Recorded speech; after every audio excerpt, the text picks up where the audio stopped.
रिहन दैमारी बिथाङा दै लोंहोनो हायैल' नङा, बिथाङा गोदान मोनसे जेबो फसंथान लाबोनो हायाखै, जेबो खामानि मावनो हायाखै, खालि रायजो राजाफोरखौ थगायनायनि बादै बिथाङा जेबो लाबोनानै होफैनो हायाखै।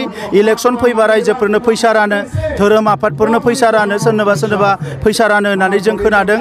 बिनि बादै बिथाङा रायजो राजानि जेबो जौगानाय हाबा मावनो हायाखै, कुनु स्कुल कलेजनि जेंना फोजोबनो हायाखै, मैदेरजों मानसिफ्रा गाथार जागासिनो दङ, बेफोर जेंनाखौ फोजोबनो हायाखै।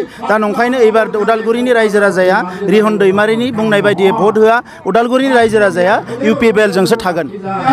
हाग्रामा महिलारिया थांनाय 27 बोसोराव जेरैबायदि थगायबाय, सोबख'बाय, जाख्लयबाय, बेखौ जुदि खालामामोनब्ला जोंनि ओनसोलनि रायजो राजाया बेसेबांबा जौगागौमोन, जोंनि गासैबो जेंनाफ्रा जोबलांसिगौमोन।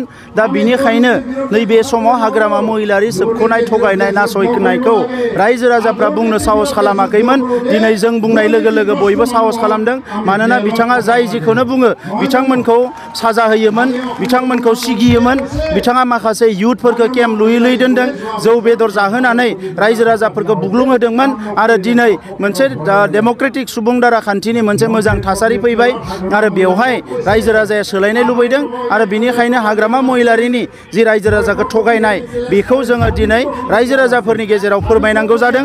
मानोना सोरबा सासे दैदेनगिरिया रायजो राजाखौ थगायोबा, सोबख'योबा, बे रायजो राजाया, बे हारिया खहा जानो गोनां जायो आरो बेखौ जों मालाबाबो जानो होआ। दैमारि आब'आ जेबो मिथिया बेफोरखौ, मानोना बिथाङा बेफोर खामानिखौ मावा।